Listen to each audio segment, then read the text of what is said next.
Le refuge du Carreau. Depuis le dernier chemin carrossable, il faut compter plus de 2 heures de marche. Un isolement qui fait le charme du refuge, mais dans un lieu aussi retiré, le moindre problème doit être géré au mieux en attendant l'intervention des secours. C'est dans cette optique que l'association Phare Refuge sillonne monts et vallées pour sensibiliser les randonneurs et les gardiens de refuge et équiper ces derniers de matériel de première urgence. Le fait d'avoir installé nos trousses initialement dans les refuges, c'était par rapport à l'éloignement.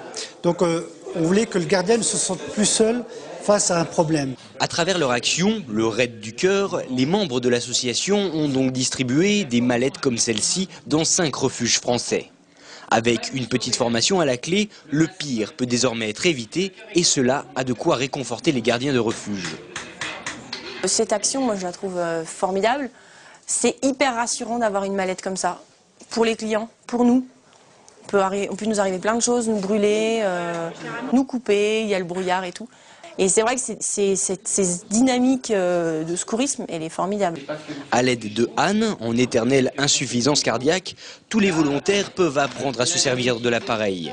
Bien que ces gestes sauvent, ils ne remplaceront bien sûr pas un vrai suivi médical dispensé par des professionnels. On travaille dans le gain de temps.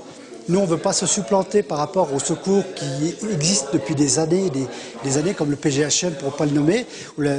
Et ça, on veut rentrer dans un complément de secours. Nous, on veut pallier au temps, gagner du temps par rapport à l'arrêt cardiaque qui peut être récupéré avec le moins de dégâts possible. À terme, Phare Refuge verrait bien chaque refuge de montagne équipé de défibrillateurs. Mais si 93% des gardiens y sont favorables, ce sont les finances qui manquent pour équiper les quelques 150 refuges français.